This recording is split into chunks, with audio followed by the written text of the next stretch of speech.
Ito ang latest update sa kaso ng controversial Bamban Tarlac Mayor Alice Guo na di umano'y nasasangkot sa mga ilegal na aktibidad sa ating bansa. Matapos ang ilang buwang paghahanap ng mga otoridad kay Mayor Alice Guo, natagpuan na rin sa wakas ang pugad ng dating mayora kung saan ito nagtatago at ng kanyang kinaroroonan. Ito ay ayon sa panibagong revelasyon ng kilalang vlogger na si Attorney Tuto Causing. Ayon sa kanyang impormasyon, si Mayor Alice Guo raw ay nasa Alaminos, Pangasinan. Ginamit raw nito ang pangalan ng dating Vice Mayor ng Alaminos, Pangasinan habang ito'y nagtatago. Ang Alaminos, Pangasinan ay katabi lamang ng Sual, Pangasinan kung saan nandoon ang di umano'y napapabalitang boyfriend ni Mayor Alice Guo na si Mayor Dong Kalugay. Dagdag pa ni Attorney Tuto Causing, nagtatago raw si Mayor Alice Guo sapagkat ay pwede raw itong hulihin kaagad dahil sa mga matitibay na ebidensyang nakalap ng Presidential Anti-Organized Crime Commission o PAOK,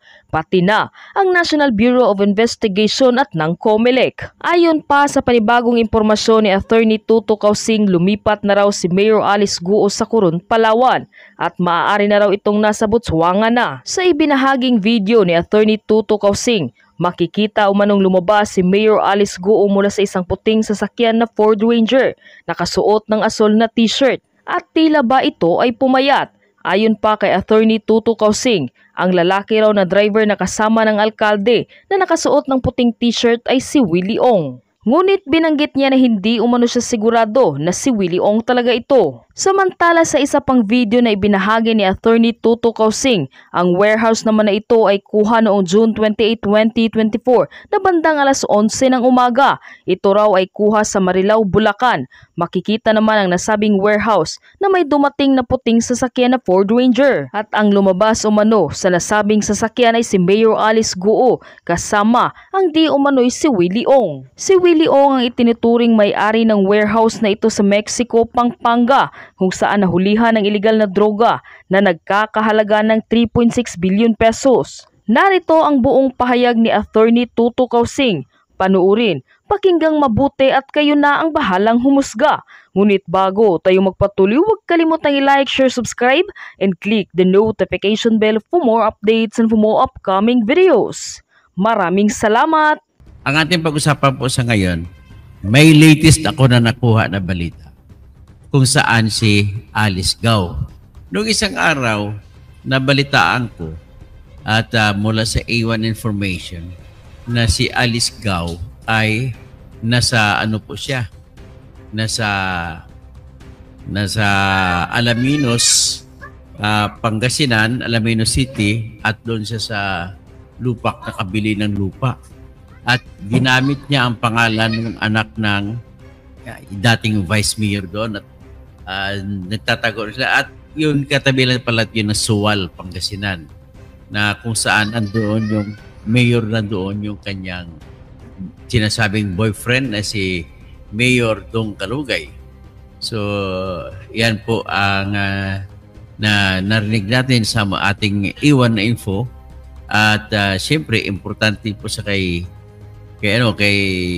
Alice Guo na magtago siya. Ang pinaka-problema niya kasi kung bakit gusto niya magtago ay pwede na siya pong hulihin kagad. Yan ang pinaka-problema niya. Bakit siya pwedeng hulihin kagad? Kasi sa ngayon, mataas na po ang uri ng ebidensya na siya ay hindi Pilipino. Siyempre, ang pinakamalakas na ebidensya ay yung tinatawag na thumb mark. Ang thumb mark niya na namatagpuan sa passport na Alice na Guo Huaping ay pareha sa passport sa kanyang mga fingerprint na nakalagay sa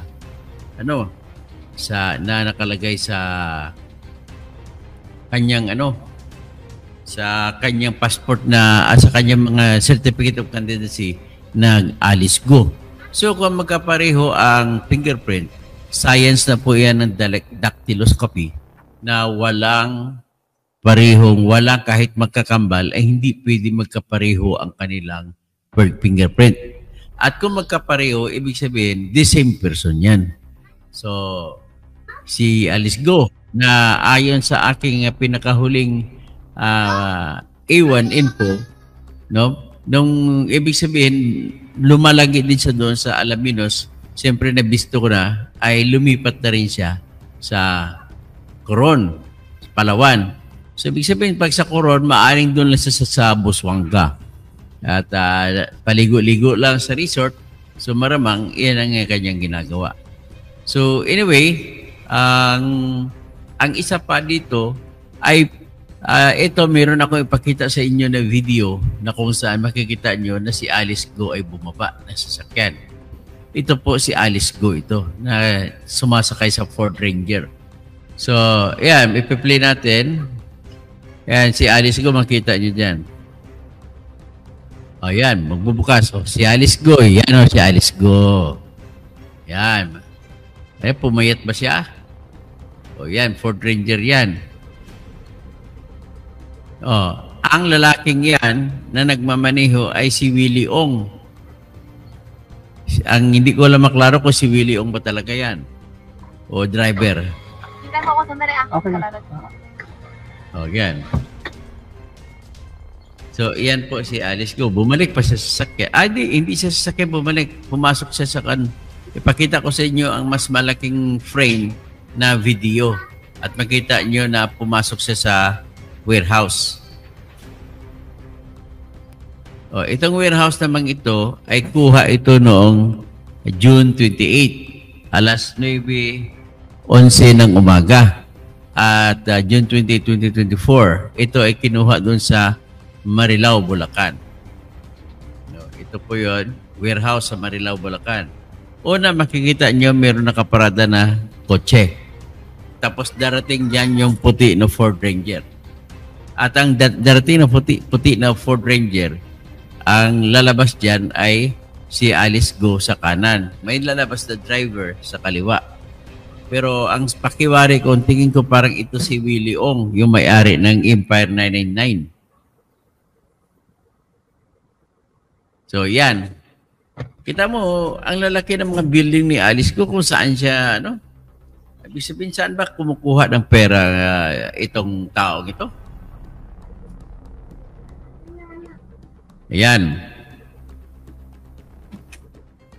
Tingnan niyo, may medyo matagal ang pero sinubukan ko na kunin ng plate number, wala pang plate number, bago pa lang Ford Ranger. Ayan si Alice Go. Tapos pumunta sa kanya mula sa kabila yung driver. At yung driver, pakiwari ko parang si Willie Ong ito. Tandaan niyo ba si Willie Ong, yung tinuturo na may-ari ng warehouse na sa Pampanga na nakuna ng droga? Yan yun. Okay. So, klaro. So, ngayon, ang problema natin ngayon nito ay hanggang ngayon ay wala pa rin nahuli ang ating kapulisan at ang NBI. So, pinipilitas lang ngayon ni Risa Hontiveros at bakit hindi nila mahuli-huli? Yan ang tanong dyan. Okay? So yan ang mga binigay sa akin ng aking mga bubuwit, no? So, siyempre hindi ko babanggitin kung kanino ko nakuha yan. Ito po, na lumalabas po mga ebidensya na nakuha ko. Lumalabas po na ang sa likod ng lahat na ito ng pugo ay droga. Bakit ko nasabi na droga? Ibig sabihin, yung pugo po ay pinapalabas lamang. Kunti lamang kikitain lang sa pugo eh. Bakit? Ano bang kinikita ng pugo? Sa tingin mo ba, kita nila yung sapat para mabuhay sila na marami, ganun, bilyon-bilyon ang kinikita? O ito, may isa kong naisip, sabihin nila na yung dito lang daw, parang kasino, na dito sa Pilipinas, ang mga tao na gumagawa para sa pugo. Kung nandito sila sa Pilipinas, ang mga taga-taya daw nandun sa China. Pero mayroon rin tayong nakikita, sa narinig daw, mayroon tumatay sa Pilipinas din. Pero ang liit yan, kikitain yan. Maniwala ka ba maraming bilyon-bilyon ang kikitain yan? At kayang-kaya lang magbayad ng isang buwan, 100 plus million sa pagkor? Meron din silang diskarte na scam. Kaya marami silang cellphone. Tapos sa mga scam nila, may tatawag sa kung sino-sino, pagkatapos kukunin yung mga pera sa kanilang mga bangko, sa mga biktima nila. Kung natandaan mo nung araw, yan din ang diskarte ni Jack Lam. Nung panahon na papasok si Duterte. At kung natandaan ninyo, nahuli 1,000 ang hinuli ng immigration dyan, ng mga Chinese. At kung matandaan ninyo, nagbigay pa ng 50 million bilang suhol si Colonel Wally Sombero na inamin naman niya. At kung natandaan ninyo, yung dalawang commissioner ng customs ang tumanggap. At yung tinanggap nila, kinasuhan sila ng plunder. Sentensyado na sila ngayon. Pero nakakatawa yung depensa nila pagdating doon sa kaso. Kasi ang depensa nila, hindi daw yung plunder. Sapagkat ang plunder, ayon sa batas, kailangan nakakulimbat ka ng 50 million pesos. So ang ginawa nila, para mawala yung tinatawag na plunder, binawasan nila ng 1,000 na isang papel na 1,000 ang pera. At ang nagbawas mismo, yun mismo yung mga operatiba. So, kaya ang sinampa nila, hindi na plunder kasi kulang 1,000 para maging 50 million. Pasalamat naman tayo, yung Sandigan Bayan, sabi, palusot na lang yan. Talagang 50 million yan. Kaya nasintensyado sila sa plunder. So ngayon, yan ang panimula, no? Pero makikita mo, ang takbo ng kasaysayan bago naging Pogo, sa ngayon magiging internet gaming license. Sabi ni Bongbong Bungit, ay bawal ng Pogo. Pero ano yung papalit? Internet gaming license? I don't think he can afford to close down those shops. Kasi bakit? Kasi ang ginagawa ng Pogo, hindi po lang basta nagbibigay ng kita sa gobyerno para magiging buwis. Kundi, nagbibigay pa sa mga pitaka ng mga opisyal natin. So, ganun po, yung hindi ako maniniwala na mawawala yung Pogo na yan, kundi palitan lang ng pangalan. So, ngayon, mas lalo akong naniniwala na ang sa likod ng Pogo niyan ay hindi lang Pogo, kundi ginagamit lamang yan na parang usok na hindi mo makikita kung ano ang totoong kwento sa likod ng usok. So, ano ang totoong kwento sa likod ng usok? Ang totoong kwento po ay droga po ang lahat na yan. Natandaan niyo ba na nabisto yung 990 kilograms na shabu na nakatambak doon sa WPD lending na itinuro ito kay Rodolfo Mayo? Natandaan niyo ba yan? Natandaan niyo ba no, yung CID chief no, na nag-imbestiga ko no, si Karamat? At napansin ninyo maraming mga diskarte na dapat kasuhan ay hindi sinama sa kaso. Natandaan nyo ba yun? At natandaan nyo ba napakarami bago dumating dyan sa Central Luzon, lalo sa Pampanga, ay maraming nakikita mga tag 60 kilos. At natandaan nyo ba, nung kamakailan lamang, mayroong 3 billion na nakuha sa warehouse ni Willie Ong ng Empire 999 na korporasyon? So ngayon, kung matandaan nyo yan, series yan. Ang dami na nahuli. Sa panahon lamang ni Marcos, lumabas yung mga malalaking mga droga. Sa panahon ni Duterte, may lumabas minsan ay kay Joel Pagdilaw, tinanggal pa si Joel Pagdilaw. Sinuspetsahan na siya ay narco-general. Si Joel Pagdilaw ay kapatid ni General Sammy Pagdilaw. Kawawa naman, sa totoo lang. Inakwit din siya ng korte. Pero tapos na, nasira ng kanyang karangalan. So, natandaan ninyo, nakita ninyo, lahat ng mga droga nang galing sa Central Luzon, particular sa Pampanga. So, kung ang Pogo dyan sa Pampanga ay itinayo, hindi para gumawa ng Pogo. Mukhang naiibang Pogo ito kumpara sa Pogo dyan sa ibang lugar. Pogo dyan sa Pasay, may Pogo dyan. Sa katabi mismo kung saan na-demolis ang mga tao. 200 meters lang ang pagitan. 2 lote ang pagitan. At andun na ang malaking building dyan sa William Street. FB Harrison Street. Malapit sa Toto 97 kung saan ang mga mahihirap na kababayan natin ay ginaba ang kanilang mga bahay. Tandaan nyo ba yan?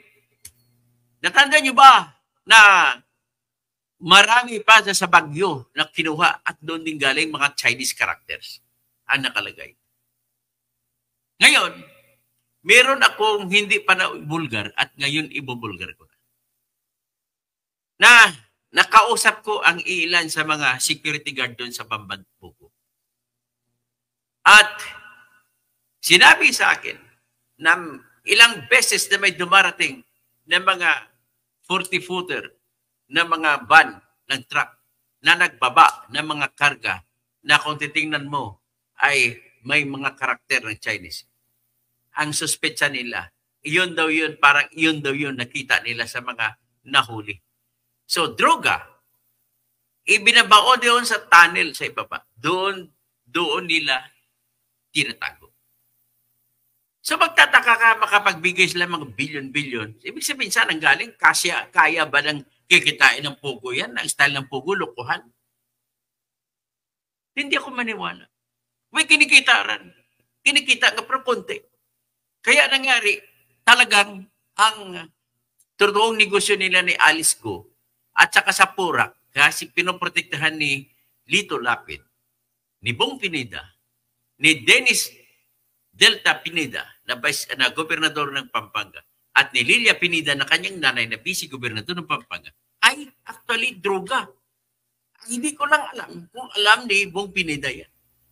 Basta kaisa lang sigurado ako na totoo. Hindi makapasok ang pugo sa Pampanga kapag ayaw ni Bong Pineda. The fact na nakapasok, ibig sabihin, mayroong bendisyon yan galing kay Bong Pineda. So ngayon, ano pag isang katibayan ko? Una, sariwain mo na natin ang ano. Ipakita ko sa inyo yung balita ng GMA.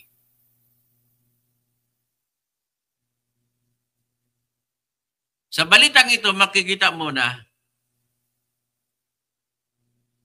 yung warehouse sa Pampanga ay nakakitaan ng 3 bilyong droga. Basahin natin sabay-sabay itong istorya na yan. Ito ay nangyari noong May 22 lamang, 2024. Katatapos lamang ng raid ng PAOK sa Bamban, sa Bamban na Pogo ni Alice Go. Pampanga warehouse with 3 billion shabu owned by Chinese, not Pinoy's, house panel. Iyan ang sinasabi ng balita nito. Pero at least 3 billion na shabu ay owned na ng Chinese citizens. Ayon ito sa investigasyon ng House of Representatives na inilabas noong May 22. So lumalabas sa kanilang investigasyon na ang warehouse ay pag-aari ni Willie Ong na siyang presidente o stockholder ng majority ng Empire 999 na corporation. Sabi niya, they own 55% of Empire 99 Realty Corporation, which is in direct violation of the constitutional limitation of the 60-40 rule. Kaya, kasi natagpuan sa hearing ng Kongreso o House of Representatives na si Willie Ong ay hindi totoong Pilipino. Kagaya rin kay Alice Go. Nagpa-late register din. Ang siste, doon sa Marilao na opisina ng local civil registrar ay hindi nakarehistro ang pangalan ni Willie Ong bilang Pilipino. Kundi, ang nagbigay pa ng certification doon pa sa PSA, Philippine Statistics Authority, na siya Pilipino. Kaya dahilan at nakakuha siya ng passport at dahilan para bumili siya ng mga lupa sa Pilipinas. At isa ito sa binili niya. So the SEC, Securities and Exchange Commission, must now cancel the registration and dissolve the corporation. They are not Filipinos. Their passport must be immediately cancelled, sabi ni Robert H. Barbers.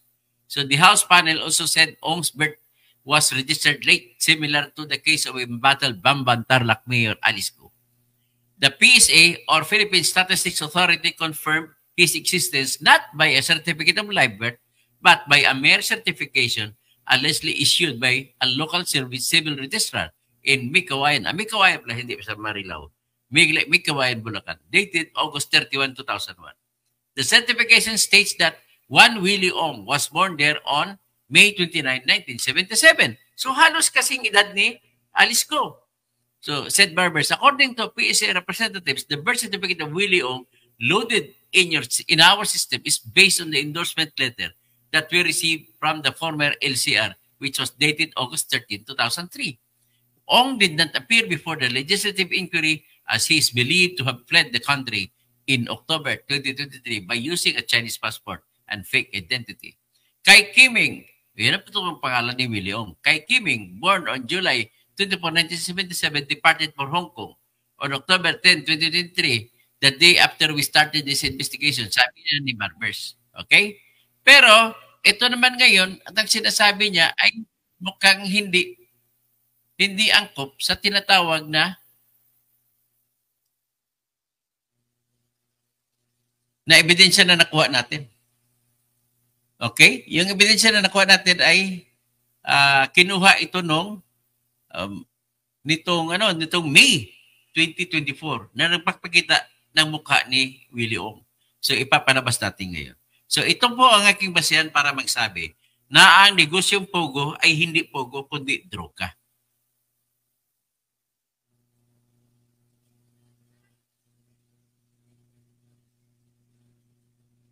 Ito.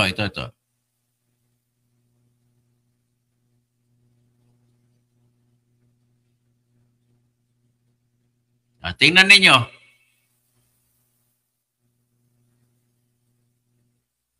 Yan po, kung makikita ninyo, yan po ay makita ninyo na pumapasok ang Ford Ranger, andyan si Alice Go at lumalabas na ang driver ay si Willie Ong. Yan, tingnan ninyo.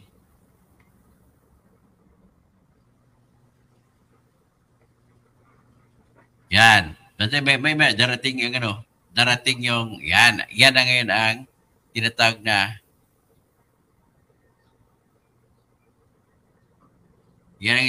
Ford Ranger. Tingnan niyo kung sino lalabas.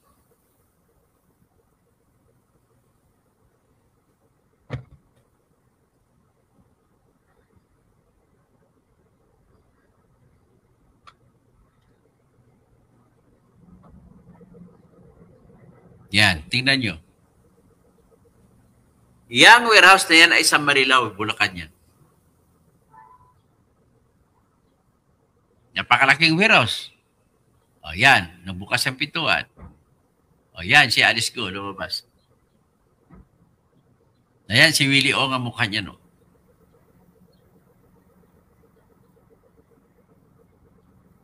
So, magkasama sila. So, yan ang aking una best na ebidensya. Okay. So, ladies and gentlemen, yan po ang aking ebidensya na para magsasabi na talaga yung totoong negosyo sa Pogo ay droga. Okay? Napakaklaro. Tapos, nadagdagan pa niya na nakakwentuhan ko ng gwardiya sa Bamban ay nakita nila na may mga parating lagi. So, ibig sabihin, dyan muna pinupundo yung mga droga na galing China. At nabasa ko rin ang China Insider na napanood ko yung China Insider. Chinese din siya na nagbablog. At pinakita niya yung ebidensya na si Alice Go ay anak ng isang taga Fujian province. At ang Fujian province ay kilala bilang sa triad. Pag sinabi mo triad, yun po sila yung tinatawag na drug syndicates. So, in other words, ang mga ito ay droga talaga pinapatakbo. Kunwari lang yung tinatawag na pogo-pogo. So, ibig sabihin, droga rin yun ang nakikita sa Porac, Pampanga na pogo na inaalagaan na pinoproteksyonan ni Jing Capil sa kanilito Lapid. Pinoproteksyonan din siyempre ni Governor Delta Pineda at saka nanay niya na si Lilia Pineda. Bakit mo nasabi? Kasi yung control dyan, yung majority owner ng Whirlwind Corporation at Lucky South din ay si Catherine, si Cassandra Leong. Si Cassandra Leong ay girlfriend ng kapatid ni Alice Go. So, yan po ang nakikita niyong dahilan kung bakit, yan po mga ebidensya kung bakit masasabi niyo talagang ang involved dito ay, ang Pogo ay droga. Okay?